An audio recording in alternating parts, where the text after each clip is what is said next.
All right, great. Welcome. Thank you for stopping by. Today, I will be teaching you about interest. To start off, what is interest?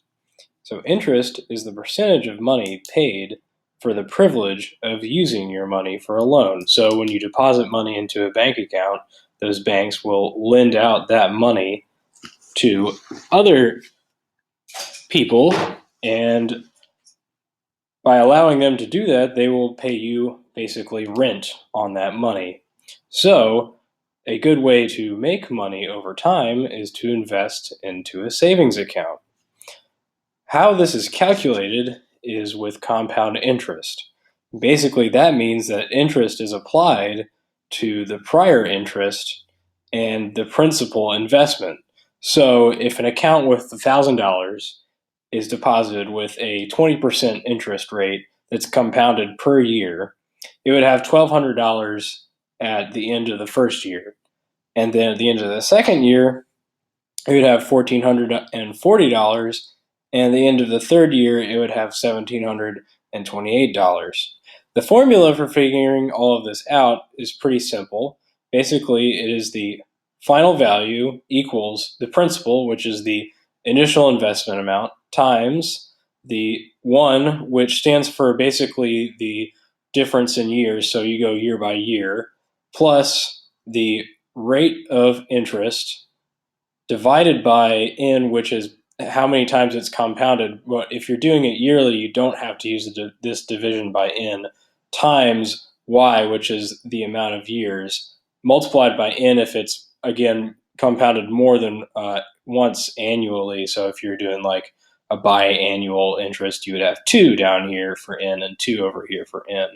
So if we go down here, we'll see that basically this explains it a little bit interesting, a little bit easier. So you have your first initial payment, and then at the end of the first year, you have your initial payment times or plus the initial principal investment multiplied by the interest rate added to that initial one, and then and so forth. You see, but that gets rather uh, much of a headache after a while, having all these different additions and additions. So you can simplify that down basically to this formula, which is for the general annual compounded interest, and then down here you can add in if you want to compound in times per year, so at a normal time. So now I'm going to give you an actual visual example, because explaining it over with formulas is all well and good, but to see it in context,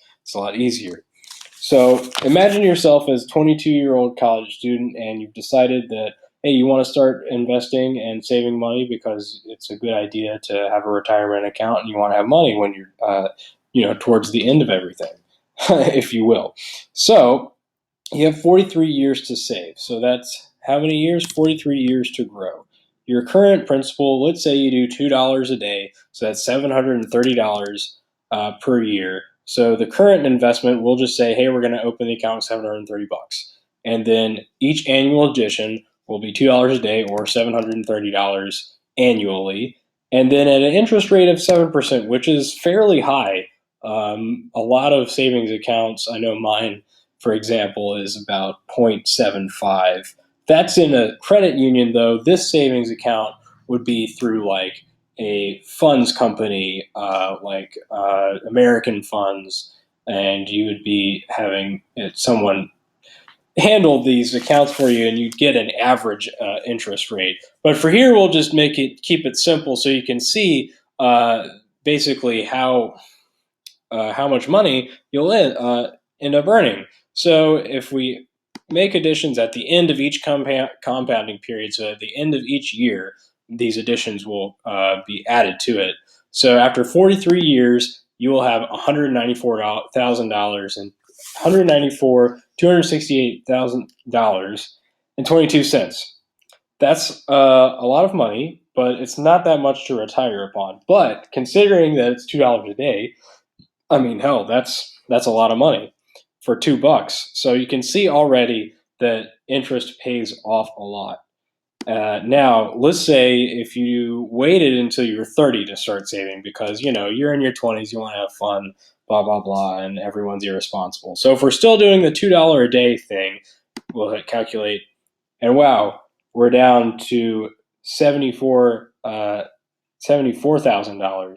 And that's only if it had 30 years to grow. And if you were at 35, so let's say if you retire at the age of 65, so you start saving when you're 30, you have $108,000. So that's a difference of around $100,000 in only 8 years. A difference of when you decided to start saving, which in those 8 years, $730 each year would be around $5,840, which $5,000 compared to 100,000, I would rather take 100,000 any day. But to be honest, this is not the most realistic example because, to be quite honest, most of people when they graduate college and they get a good paying career, they will.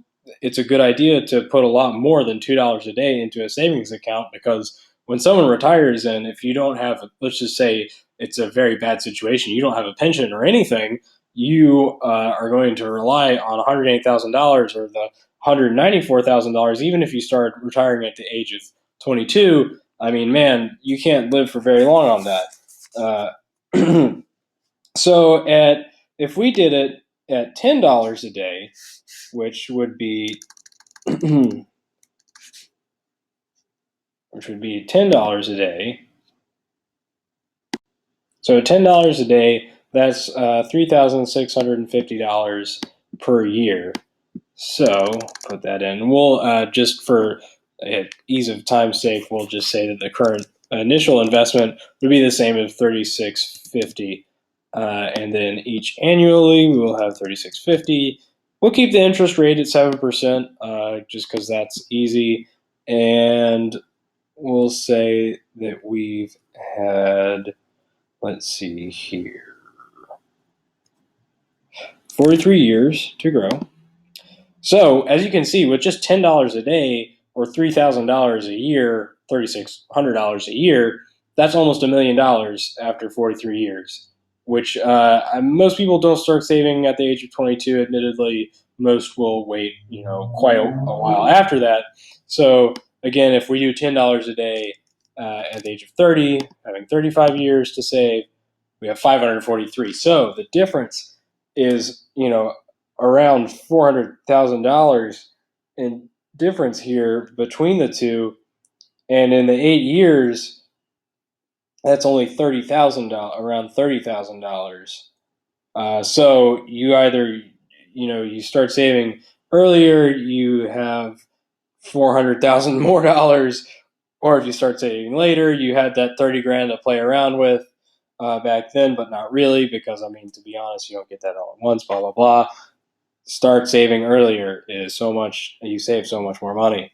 But I'm going to take it back to another real world example because honestly, hey, if I get a good paying job and I'm making, around $60,000 a year, 5,000 a month, I'll want to invest even more because I want more money. So to be even more reasonable, let's have $1,000 a month or 1,200 $12,000 a year, or around $32 a day. So let's see here, and we'll just say our current principal is 12 grand because hey, we hit the lottery or something, or we got a nice investment payment or something. So 12 grand annual addition, and the current principal investment of 12 grand, and then we will have 43 years to grow that, and boom, $3.193 million. Something to retire upon. I could retire upon that and play golf every day and be great, really happy. And if I waited 35 years instead of the 43, 1.78 million, which, hey, you know what? I can still play golf every day on that too. So again, that's basically the gist of it. I hope you guys learned everything. Start saving earlier because you will save more money when you do that. And thank you for all paying attention.